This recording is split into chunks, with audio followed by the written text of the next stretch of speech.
ચાણસ્મા તાલુકાના ધીણોજ ગામ નજીક આવેલ રેતીના પ્લાન્ટ પર કાંકરેજ તાલુકાના કંબોઈ ગામનો એક આશરે 25 વર્ષીય ટ્રક ચાલક ટ્રક લઈને રેતી ભરવા માટે આવતા તે રેતીના ઢગલા પર ચડી રેતી સરખી કરતી વખતે ઉપર પસાર થતી વીજ લાઇન સાથે સ્પર્શ થતાં તેને કરંટ લાગતા તેનું કમકમાટી ભર્યું મોત નીપજ્યું હતું।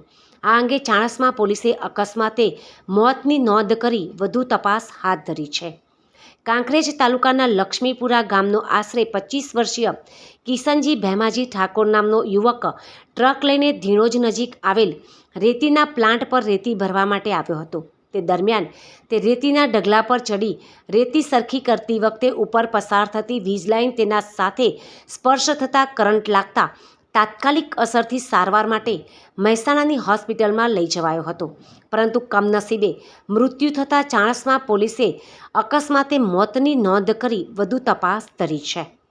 અત્રે નોંધનીય છે કે મૃતક યુવકને 1 વર્ષની અને 3 વર્ષની એમ 2 પુત્રીઓએ નાનપણમાં જ પિતાની છત્રછાયા ગુમાવી દેતા પરિવારમાં માતમ છવાયો હતો।